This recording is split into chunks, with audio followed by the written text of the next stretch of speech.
नमस्कार दोस्तों, मैं स्वागत करती हूँ आपका अपने channel wifi study with Nandini में, जहाँ पर हम क्लास 11th की हिस्ट्री की सीरीज लेकर आए हैं और हम चैप्टर 8 कंप्लीट कर रहे हैं। चैप्टर 8 का जो फर्स्ट वीडियो है वो मैंने अपलोड कर दिया है अपने चैनल पर और आज मैं इसका सेकेंड पार्ट लेकर आई हूँ। चैप्टर 8 जिसका नाम है संस्कृतियों का टकराव। इस चैप्टर में हमने स्पेशली या बेसिकली बात करी थी कि जो यूरोप के लोग थे, यूरोप के जो यात्री थे, वो किस तरीके से दक्षिणी और उत्तरी अमेरिका के तटीय क्षेत्रों पर पहुंचे थे और किस तरीके से संसाधनों की खोज और व्यापार की तलाश ने उनको वहां पर पहुंचा दिया था, है ना। तो उसी क्रम में आगे बढ़ते हुए हम देखते हैं कि हमारे इस वीडियो में क्या क्या है। देखो, सबसे पहले जो यूरोप वासियों की खोज यात्राएं स्टार्ट हुई थी, तो मैंने पिछले वीडियो में भी आपको बताया था कि सबसे पहले यूरोप के जो देश थे उसमें से दो देश, एक स्पेन और पुर्तगाल, इन्होंने सबसे पहले समुद्री यात्राएं स्टार्ट करी थी 15वीं शताब्दी में। अब ये भी कहा जाता है कि ऐसा नहीं है कि सिर्फ यूरोप के ही लोगों ने समुद्री यात्राएं स्टार्ट करी थी। उसके पहले भी चीनी, अरबी और भारतीय लोग जो है यात्राएं करते थे जलयानों के माध्यम से, क्योंकि बताया था मैंने पहले आपको कि जो पुराने टाइम पीरियड में जो जल मार्ग था उससे यात्रा करने का प्रचलन हो गया था। व्यापार उसी से किया जाता था, जो सामान की ढुलाई होती थी वो जल मार्ग के माध्यम से ही होती थी। अब देखो, स्पेन और पुर्तगाल की कुछ स्थितियां ऐसी थी जिसकी वजह से वो अपने महाद्वीप से निकलकर दूसरे महाद्वीप में आए और उसके पीछे बहुत सारे कारण थे। आर्थिक भी था, धार्मिक भी था और राजनीतिक कारण भी था। और इसमें जो सबसे इम्पोर्टेंट था कि मैंने आपको बताया था, पॉपुलेशन बढ़ने की वजह से संसाधनों की कमी हो गई थी, अकाल पड़ गया था, तो संसाधनों की कमी हो गई थी, तो व्यापार के लिए नए देशों प्रदेशों की जरूरत पड़ी थी। जो खाने थी वहां से चांदी समाप्त हो गया था, तो सोने, चांदी और मसालों की खोज एक बहुत बड़ा रोल अदा करती है या इन यात्राओं को प्रोत्साहन देने में। साथ में ही वहां का जो शासन था, यानी जो राजा था, वो भी इन यात्राओं को क्या करता था, प्रोत्साहित करता था। इसके बाद हमने पढ़ा था कि तुर्कों ने कस्तुनतुनिया पर विजय प्राप्त कर ली थी। अब कस्तुनतुनिया पर विजय प्राप्त करने के कारण तुर्कों के द्वारा जो यूरोप वासियों का जो व्यापार होता था वो बहुत कठिन हो गया। तो ये सारे कारण हैं यूरोप वासियों की खोज की जो यात्राएं हैं उसके पीछे के।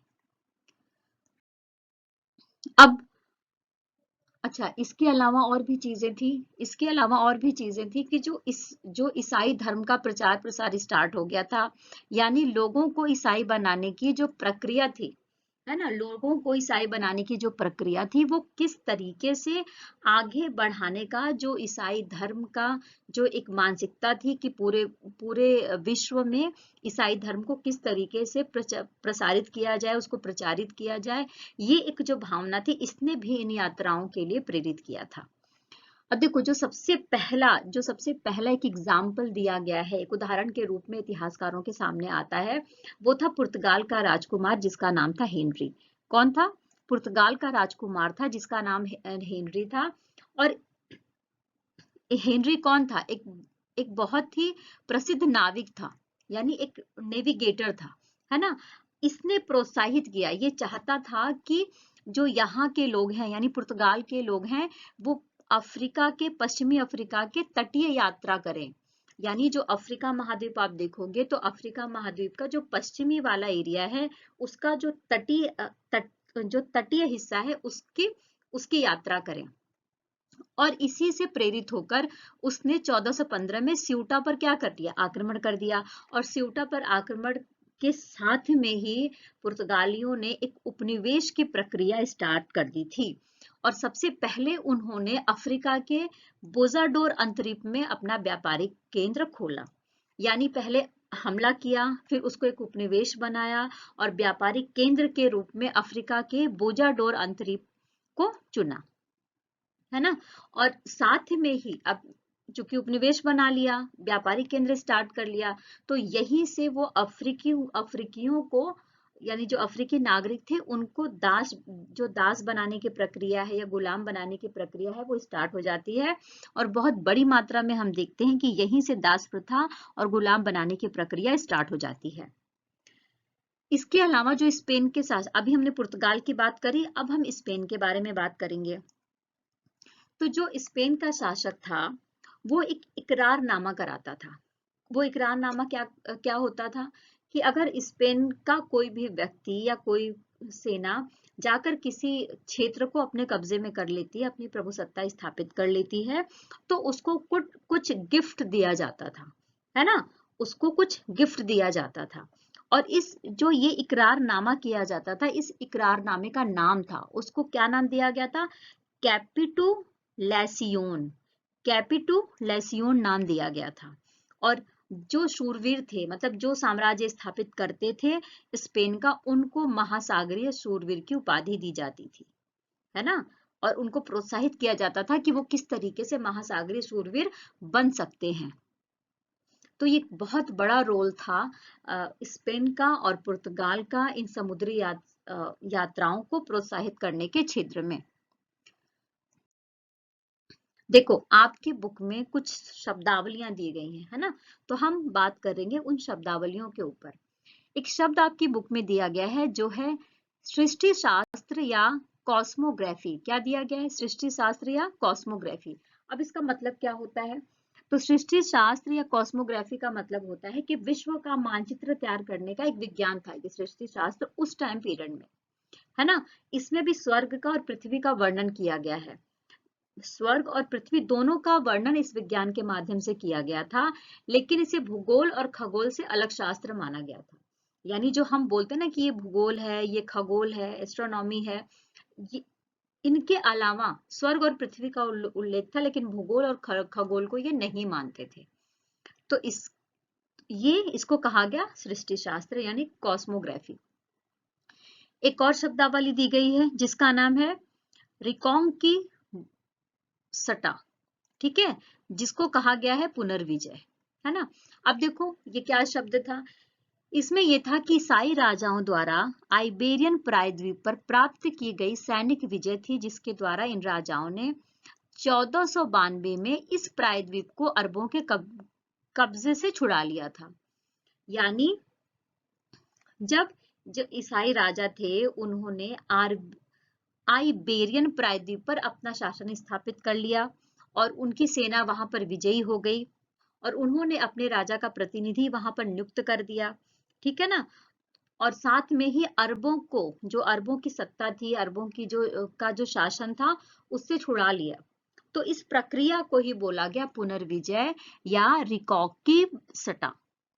अब देखो नाव शब्द आता है। नाव शब्द के बारे में जान लीजिए। ये स्पेनिश भाषा का शब्द है नाव, जिसका अर्थ होता है भारी जहाज। क्या होता है? भारी जहाज। ये जो शब्द है ये अरबी से स्पेनिश भाषा में आया है। यानी जो अरब था या अरबी लैंग्वेज थी, अरबी लैंग्वेज से ये स्पेनिश भाषा में आया है। और इससे ये पता चलता है कि 1492 तक इस क्षेत्र पर अरबों का शासन था। अब अटलांटिक पारगमन के बारे में बात करेंगे। अटलांटिक पारगमन का मतलब है कि जो अटलांटिक महासागर है उसको पार करते हुए किस तरीके से जो यूरोपीय यात्री थे वो दक्षिण अमेरिका और उत्तरी अमेरिका के हिस्से में पहुंचे, अफ्रीका पहुंचे और भारत और जो है एशिया में भारत के जो तट थे, समुद्री तट है, वहां तक ये कैसे पहुंचे थे उसके बारे में बात करेंगे। तो देखो इसमें जो सबसे इंपॉर्टेंट पर्सन है, जो यूरोपीय पर्सन है, उसके बारे में बात करेंगे जिसका नाम है क्रिस्टोफर कोलंबस। क्या नाम है? Christopher Columbus.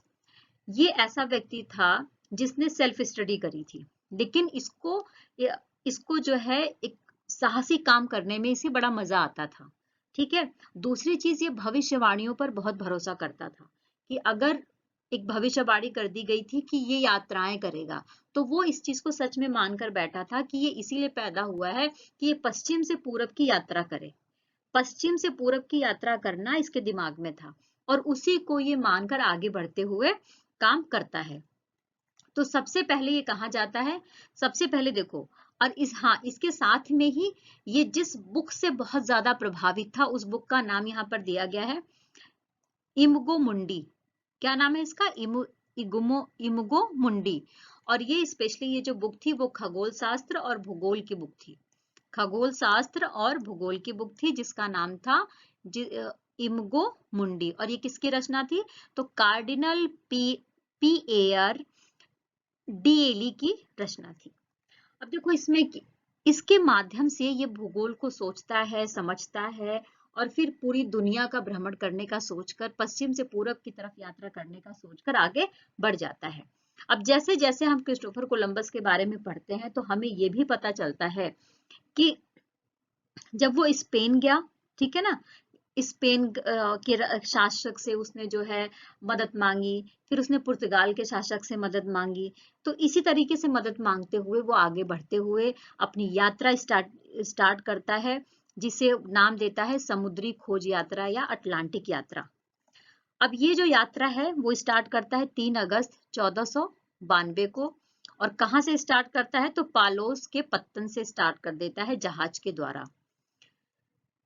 अब हम देखते हैं कि ये 12 अक्टूबर 1492 ईस्वी में बहुत लंबी यात्रा करते हुए जिस तट पर पहुंचा तो उसको लगा कि वो भारत पहुंच गया है ना, क्योंकि उसने जो पूर्वी देश हैं भारत और उसके जो पड़ोसी देश हैं जापान, चाइना, इनके बारे में पढ़ा था। तो इसको लगा कि वो यात्रा करते हुए वहां पहुंच गया है। उसके ये समझ में आया कि वो यात्रा करते भारत पहुंच गया है, लेकिन वो भारत नहीं पहुंचा था, वो पहुंच गया था बहामा द्वीप पर।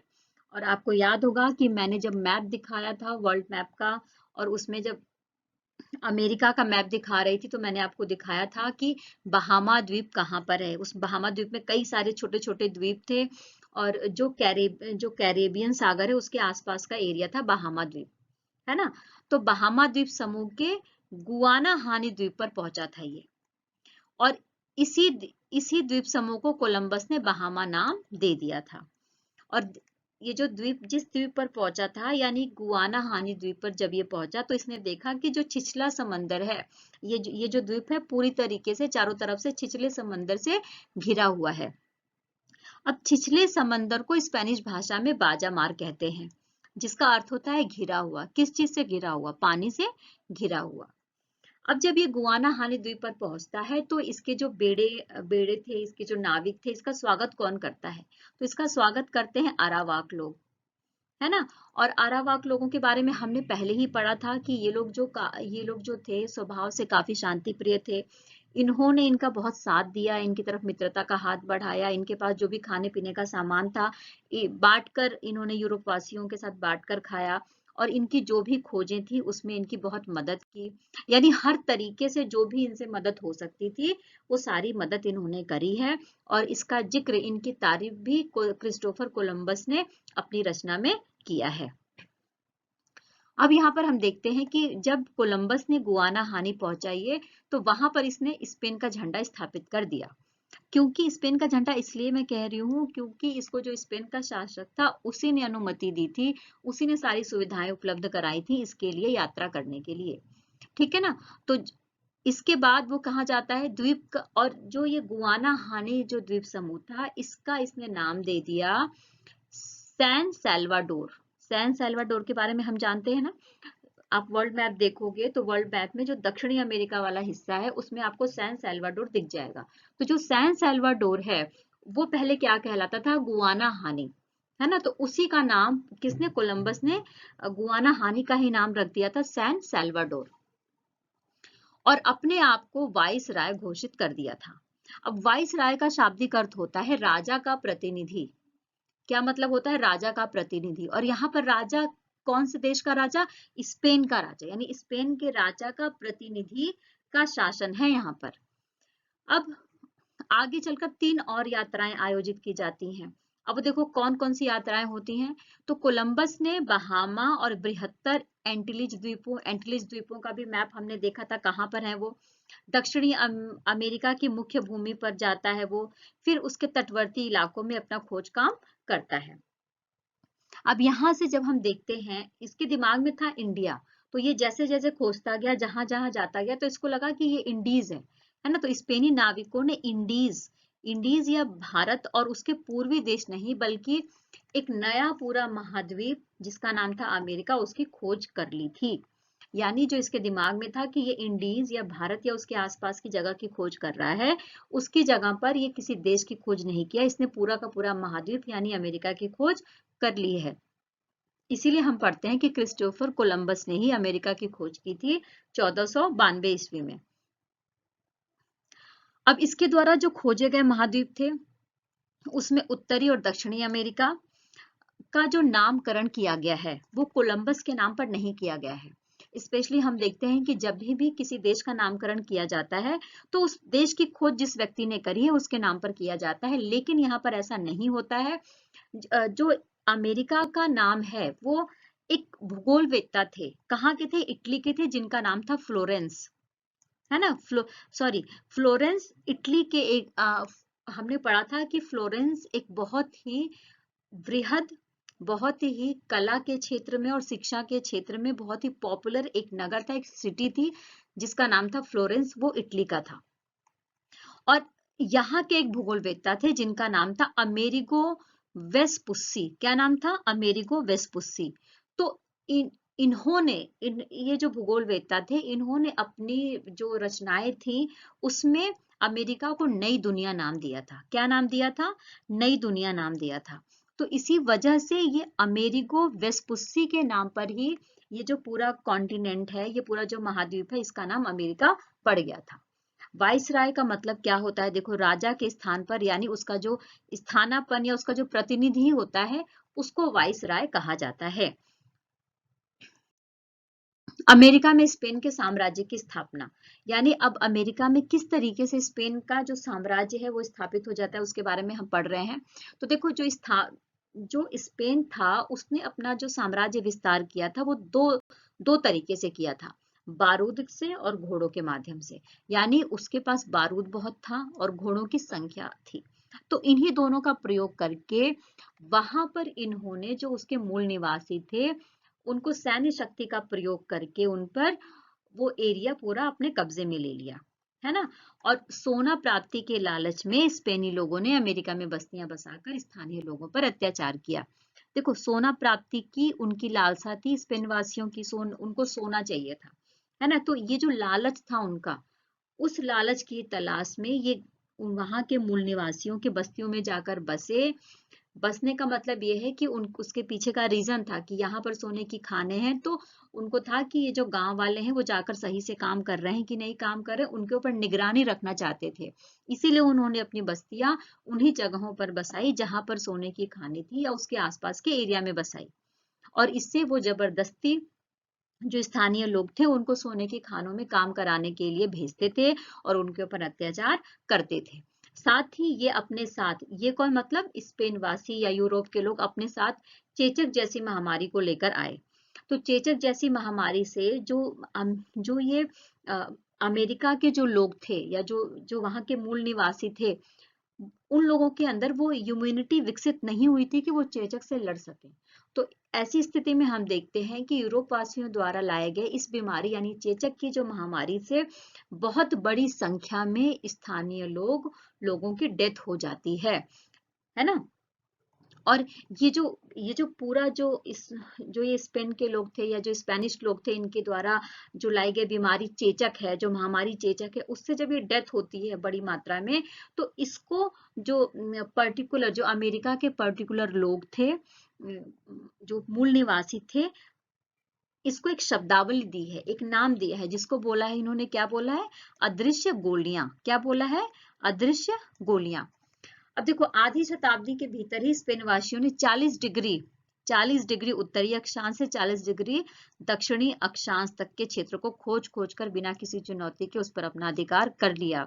यानी उनको जो खोजने की जो लालसा थी उनके अंदर, सोने की खानों मसाले के लिए जो उनकी लालसा थी वो इतनी तीव्र थी कि वो मैप में आप देखोगे ना, 40 डिग्री नॉर्थ अक्षांश से सीधे वो 40 डिग्री जो साउथ अक्षांश है वहां तक की पूरी खोज उन्होंने कर डाली थी। यहाँ पर हम आपके बुक में स्पेन के दो योद्धाओं का वर्णन मिलता है। और उन्हीं योद्धाओं से ही वहां के जो वहां के साम्राज्य हैं वो किस तरीके से प्रभावित हो रहे हैं अमेरिका के, उसके बारे में भी वर्णन मिलता है। तो स्पेन के दो योद्धाओं के बारे में हम पढ़ेंगे, जिसमें एक है हरमन कोर्टेस और दूसरे हैं फ्रांसिस्को पिजारो। अब देखो इनके बारे में पढ़ेंगे तो सबसे पहले कोर्टेस और एज़्टेक लोग, यानी जो एज़्टेक लोग थे वहां पर वहां पर कौन गया था? कोर्टेस गया था। अब कैसे गया था उसके बारे में बात करेंगे। देखो हरमन कोर्टेस और उसके सैनिकों को जिन्हें कोक्विस्टोडोर कहा जाता था, मैक्सिको को जीतने में 2 वर्ष का समय लगा था। जो उसके सैनिक थे, यानी किसके? हरमन कोर्टेस के जो सैनिक थे उनको कोक्विस्टोडोर कहा जाता था।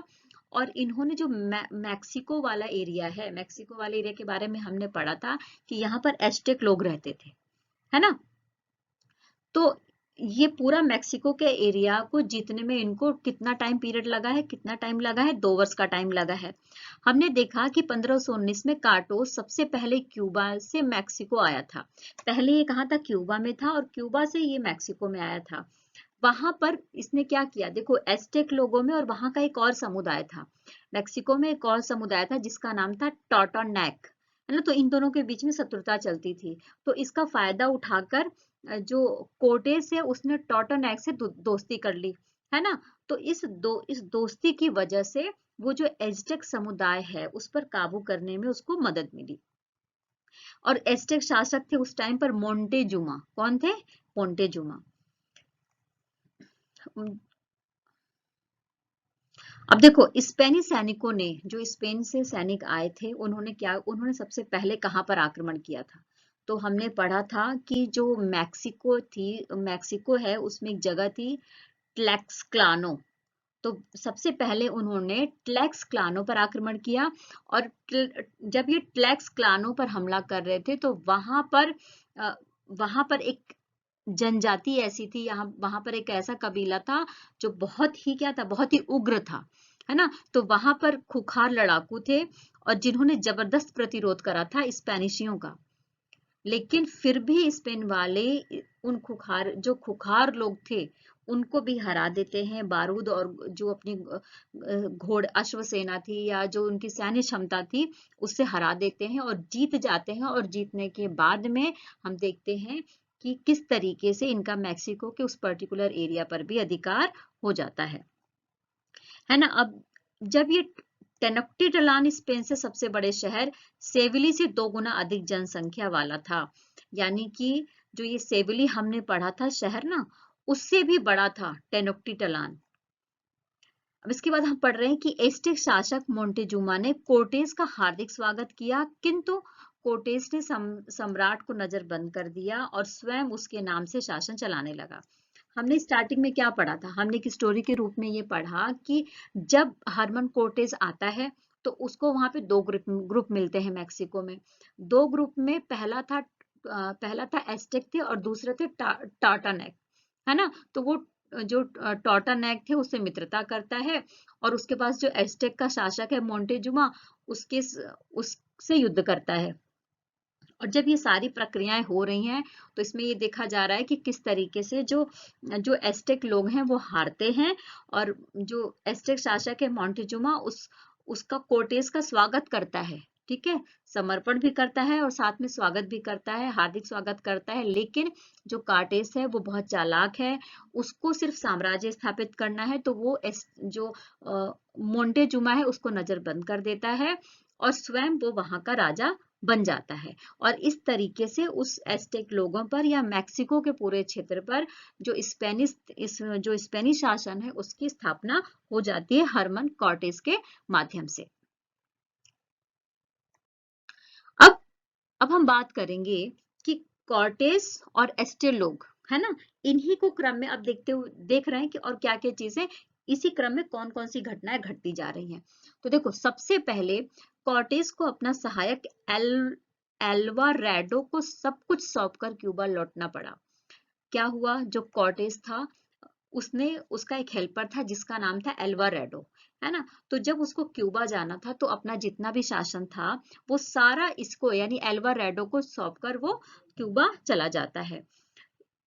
लेकिन जब वो दोबारा आता है, जब वो दोबारा आने की कोशिश करता है, क्योंकि जो मोंटेजुमा था उसकी मृत्यु हो जाती है, उसको कुछ बीमारी हो जाती है या उसकी कुछ असामयिक मृत्यु हो जाती है मोंटेजुमा की, तो कोर्टेस वापस आने की दोबारा कोशिश करता है। वहां का जब राजा की मृत्यु हो गई तो एक दूसरा राजा निर्वाचित होता है जिसका नाम था क्वेटोमुख। क्या नाम था राजा का? क्वेटोमुख। तो अब ये जो राजा क्वेटोमुख है, अब इसके विरुद्ध अपनी रणनीति को तैयार करने के लिए फिर से ट्लैक्स क्लान की शरण में आता है। लेकिन जो लोग थे, कौन से लोग? एज़टेक लोग जो थे, वो यूरोपीय लोगों से नफरत करने लगे थे और प्रकोप से मर रहे थे। और साथ में ही इन्होंने किसका, हरमन कॉर्टेस का बुरी तरीके से विरोध किया, उनको अपने राज्य में घुसने नहीं दिया और हार मारकर जो हरमन कॉर्टेस है उसको वापस जाना पड़ा। लेकिन फिर वो धीरे से फिर वापस आता है, और इस समय जब वो वापस आता है तो इसके पास सिर्फ 180 सैनिक थे और 30 घोड़े थे। और सिर्फ इन 180 सैनिकों और 30 घोड़ों के माध्यम से ही ये टेनक्टीटलान पर आक्रमण कर देता है और अंततः वो पूरा मैक्सिको जीत जाता है ना। और जब ये पूरा मैक्सिको जीत जाता है तो इसी को, यानी इसी मैक्सिको को नाम दे देता है न्यू स्पेन, और यहाँ का खुद ये कैप्टन जनरल बन जाता है। जब ये कैप्टन जनरल बनता है तो उस समय के जो स्पेन के जो शासक थे, जो राजा थे, वो कौन थे? चार्ल्स प्रथम थे। तो चार्ल्स प्रथम क्या करते हैं? इसको बहुत ज्यादा सम्मान करते हैं और बहुत ज्यादा इसको पुरस्कार देते हैं।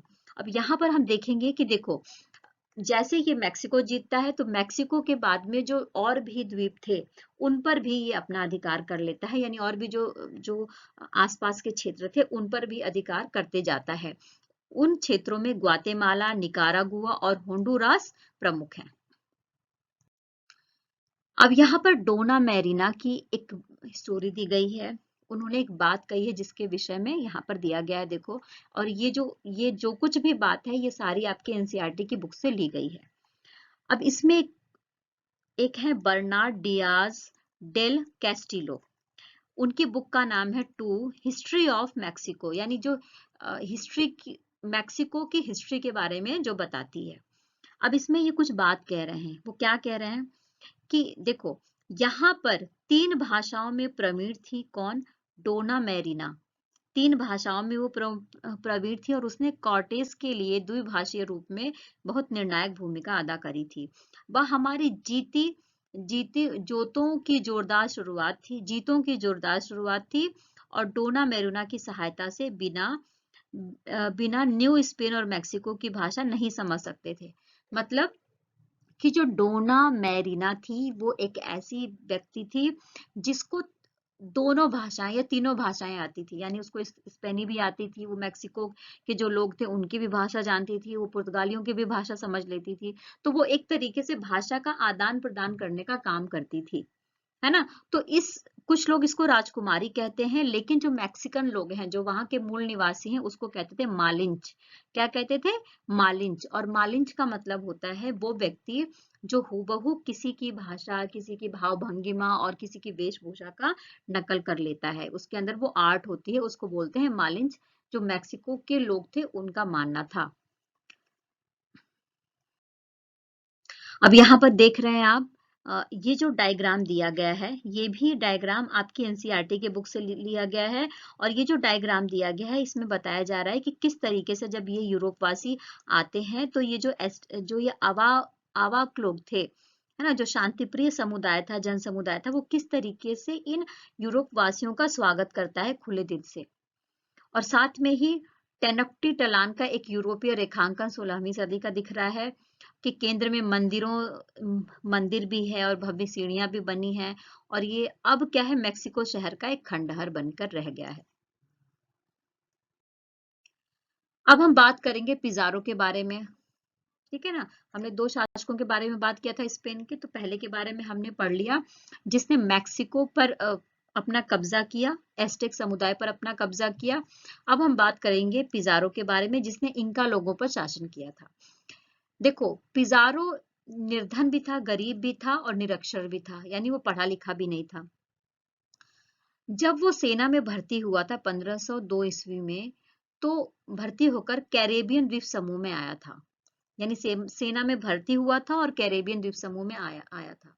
उसने अपनी कहानियों में, लोगों की कहानियों में सुन रखा था, पौराणिक कथाओं में सुन रखा था कि जो इंका राज्य है वहां पर चांदी और सोने की बहुत बड़ी खानें हैं, है ना। तो इसी लालच में वो क्या करता है, जब वो स्पेन वापस जाता है तो स्पेन के जो राजा थे उनको सोने से बने हुए बर्तन दिखाता है जो इंका राज्य में सिर्फ बनते थे, है ना। तो जब वो बर्तन देखता है सोने से बने हुए, स्पेन का राजा, तो उसको लालच होता है, एक लालच पैदा होती है, और उस लालच पैदा होने की वजह से वो पिज़ारो को बोलता है कि अगर तुम इस राज्य को जीत लोगे तो मैं तुम्हें वहां का गवर्नर बना दूंगा, यानी तुमने अगर विजय प्राप्त कर ली तो वहां के गवर्नर तुम बन जाओगे, पिज़ारो को बना देगा वो, ऐसा राजा, स्पेन का राजा बोलता है।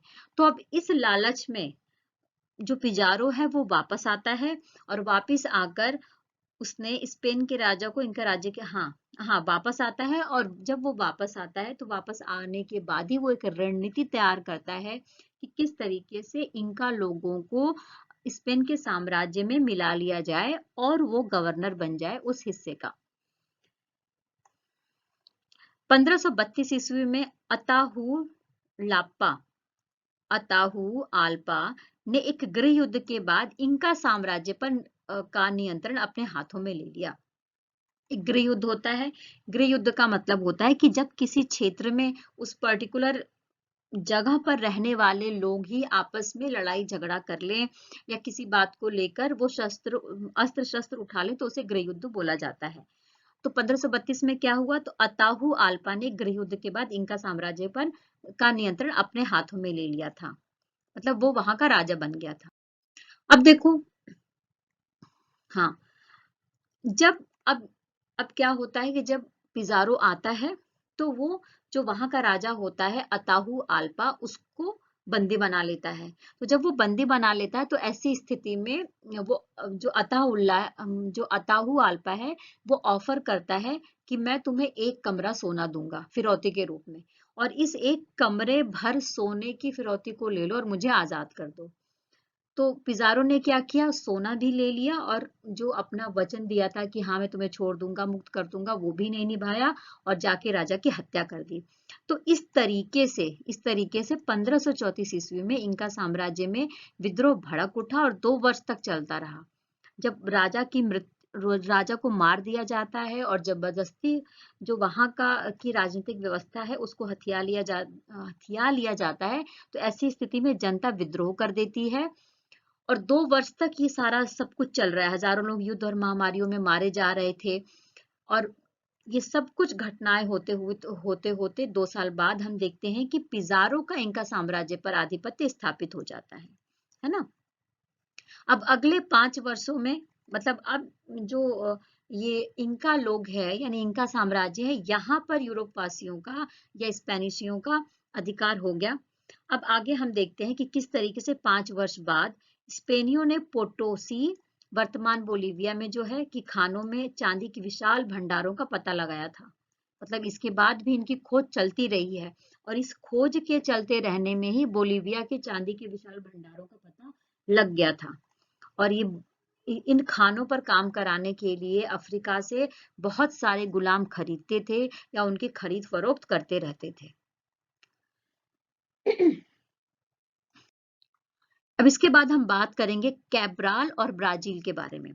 अब देखो, कैब्राल के बारे में जब हम बात करते हैं या ब्राजील के बारे में बात करते हैं तो देखो क्या होता है कि 1500 ईस्वी में पुर्तगाल निवासी जिसका नाम है पेड्रो अल्वारिस कैब्राल, है ना। तो कैब्राल क्या करता है, वो जहाजों को भारत के लिए रवाना करता है अपने, लेकिन समुद्री तूफानों में फंस जाता है और फंसने की वजह से वो किसी तरीके से जो पश्चिमी अफ्रीका वाला एरिया है वहां से होते हुए सीधे ब्राजील पहुंच जाता है, यानी ब्राजील के समुद्र तट पर वो पहुंच जाता है। और जब वो ब्राजील के समुद्र तट पर पहुंचता है तो इसी घटना को कहा गया है कि ब्राजील पर पुर्तगाली नियंत्रण अचानक से हो गया, यानी ब्राजील पर जो पुर्तगाली नियंत्रण है वो अचानक से हो गया। कैब्राल कौन था? कैब्राल एक पुर्तगाली था। अब यहाँ पर इस एरिया में हमने पहले भी पढ़ा था कि यहाँ पर ब्राजील वुड वृक्ष पाए जाते थे, जिसके नाम पर ही यूरोप वासियों ने इस जगह का नाम क्या रख दिया था ब्राजील।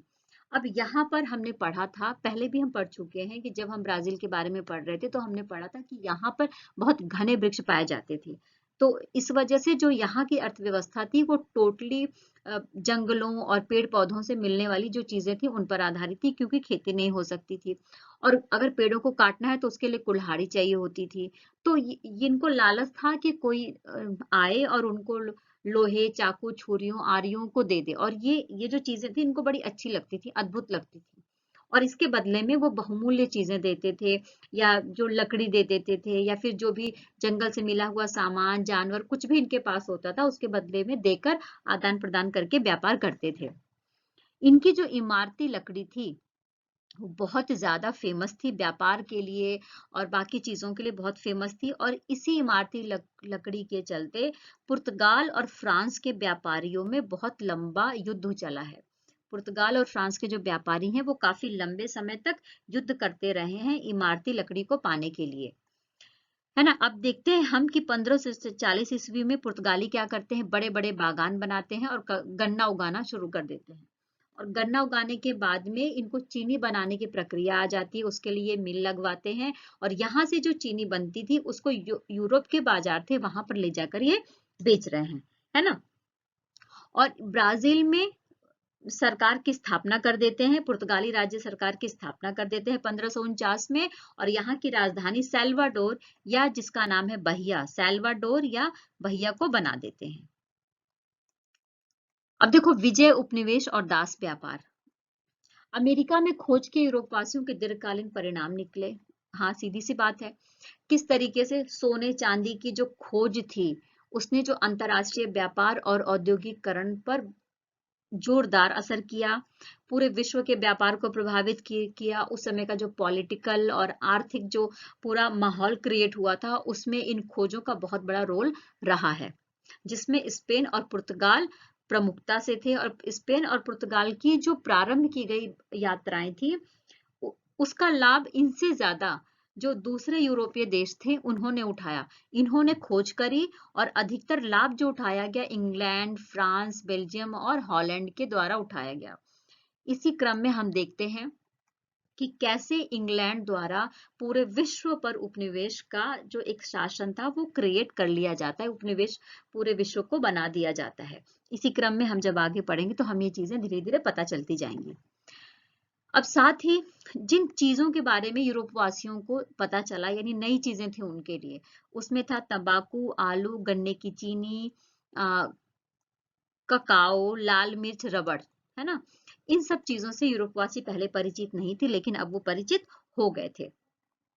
अब इसी सब के बीच में जो स्पेन का राजा था फिलिप द्वितीय, उसने 1601 में क्या किया कि सार्वजनिक रूप से बेगार प्रथा पर रोक लगा दी। लेकिन उसने सिर्फ सार्वजनिक रूप से बेगार प्रथा पर रोक लगाई थी दिखावे के लिए। आंतरिक रूप से उसने आदेश दे रखा था, गुप्त रूप से आदेश दे रखा था कि इसको करते रहो, है ना। साथ में ही सोने की खानों में काम करने के लिए श्रम की मांग बढ़ने लगी, और जब श्रम की मांग बढ़ी तो यहीं से लोगों का, अफ्रीका के लोगों को गुलाम बना बना कर ले जाया गया, खानों में काम करवाने के लिए, बागानों में काम करवाने के लिए।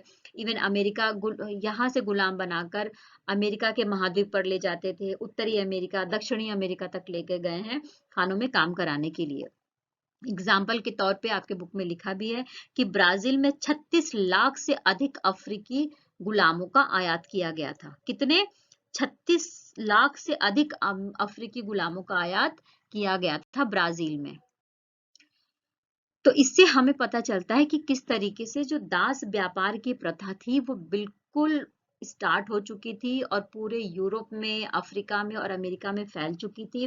और अफ्रीका के लोगों को किस तरीके से उनकी खरीद फरोख्त की जाती थी गुलाम बनाकर, है ना। और खानों पर, बागानों में काम कराने के लिए उनका इस्तेमाल किया जाता था। यहाँ पर आप मैप में देख रहे हैं, ये एनसीईआरटी के बुक से लिया गया है आपके। दक्षिण अमेरिका के एक ठेठ स्पेनी नगर क्षेत्र का रेखांकन, यानी जो दक्षिणी अमेरिका था जब स्पेन जीत जाता है और वो अपना एक पूरा नगर बसा लेता है, और पूरा नगर बसाकर वो जो जितनी भी सुविधाएं हैं वो अपने आसपास क्रिएट कर लेता है, क्योंकि वो बस्ती अपने लिए बसा रहा है ना। क्योंकि ये जब बस्ती बसा रहे थे तो इनके डर से जो मूल निवासी थे वो डर से अपनी बस्ती को छोड़ के कहाँ चले गए थे, जंगलों में चले गए थे। और जो ये यूरोपवासी थे, स्पेन के लोग थे, पुर्तगाल लोग थे, ये उन्हीं की बस्तियों में जाकर अपने लिए भव्य जो महल है या भव्य मकान बनाकर रहने लगे थे और अपनी सारी सुविधाएं यहीं पर इन्होंने कर रखी थी अपने लिए। अब देखो यहाँ पर एक मैप दिया गया है, ये मैप बता रहा है कि किस तरीके से जो दास व्यापार था उसकी प्रक्रिया पूरे अफ्रीका में बढ़ गई थी और अफ्रीका के किन किन जगहों से जो दास व्यापारी थे, जो मतलब दास की खरीद फरोख्त करते थे, गुलाम बनाते थे, वो किन किन जगहों से लेकर यूरोप में, अमेरिका में लेकर जाते थे खानों पर और बागानों में काम कराने के लिए।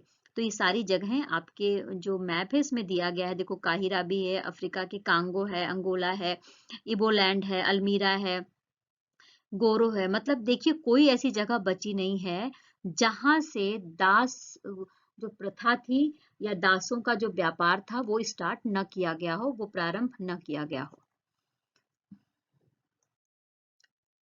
अब हम बात करते हैं कि हमने क्या सीखा। तो देखो ये जो प्रक्रिया है वो लंबे समय तक चल रही है। अब साथ में ही हम ये भी देखने लगे हैं कि जो उपनिवेश थे उन्होंने अब सशस्त्र विद्रोह कर दिया है, यानी हथियार उठा लिया है और जो भी शासन कर रहा है उनके खिलाफ विद्रोह करना स्टार्ट कर दिया है और स्वतंत्र होने की प्रक्रिया स्टार्ट हो गई थी। तब इसी क्रम में हम देखते हैं कि 1776 में यानी 1776 में 13 उत्तरी अमेरिकी उपनिवेशों ने 13 उत्तरी अमेरिकी उपनिवेशों ने एक साथ मिलकर ब्रिटेन के विरुद्ध विद्रोह करा था, है ना। 13 उत्तरी अमेरिकी उपनिवेश मिलकर ब्रिटेन के विरुद्ध विद्रोह करते हैं और इस विद्रोह का परिणाम ये निकलता है कि संयुक्त राज्य अमेरिका का निर्माण हो जाता है, संयुक्त राज्य अमेरिका स्वतंत्र हो जाता है, उपनिवेश से मुक्त हो जाता है ब्रिटेन के 1776। अब देखो जो दक्षिणी अमेरिका के क्षेत्र है उसको लैटिन अमेरिका कहा जाता है। क्या कहा जाता है? लैटिन अमेरिका कहा जाता है। उसके पीछे का रीजन क्या है? उसके पीछे का रीजन ये है कि जो स्पेन और पुर्तगाल ये दोनों हैं, इनकी जो मातृभाषा है यानी जो इनका जो भाषा है वो लैटिन भाषा परिवार का है, जिस वजह से इस क्षेत्र को लैटिन अमेरिका कहा जाता है। यहाँ पर जो लोग पाए जाते हैं उन्हें कहा जाता है क्रियोल। क्यों क्यों क्रियोल कहा जाता है? क्योंकि इसमें यूरोपीय और अफ्रीकी मूल दोनों के लोग पाए जाते हैं, है ना। और ये जो देशज यूरोपीय का मतलब है क्रियोल, और इसलिए इसलिए देशज यूरोपीय का मतलब कि देशज मतलब अफ्रीकी और यूरोपीय मतलब यूरोपीय, यानी अफ्रीकी और यूरोपीय मूल के लोग पाए जाते हैं। और जितने भी लोग हैं वो अधिकतर कैथोलिक धर्म का पालन करते हैं या कैथोलिक धर्म को मानने वाले होते हैं। इसी के साथ ये चैप्टर यहीं पर समाप्त होता है। इस पार्ट में बहुत कुछ था बताने के लिए, डिस्क्राइब करने के लिए, इसलिए थोड़ी सी वीडियो ये लंबी हो गई है। आई होप कि मेरे द्वारा प्रस्तुत किया गया जो कंटेंट है आपको अच्छा लगा होगा, समझ में आया होगा। तो प्लीज़ इस चैनल को ज़्यादा से ज़्यादा लोगों तक शेयर करिए, लाइक करिए, सब्सक्राइब करिए। और यहाँ पर ये लिंक दिए गए हैं जिनके माध्यम से सोशल मीडिया के माध्यम से आप मेरे चैनल को विजिट कर सकते हैं। मैं मेरे द्वारा प्रस्तुत किया गया जो भी कंटेंट है वो टेलीग्राम का जो लिंक दिया गया है उस पर पीडीएफ के रूप में डाल दिया जाता है। तो यहाँ पर जाकर इस चैनल को विजिट करते हुए आप अपनी नोट्स को प्रिपेयर कर सकते हैं, बना सकते हैं। आपका बहुत बहुत धन्यवाद। आप इसी तरीके से मेरे चैनल पर बने रहे। Thank you.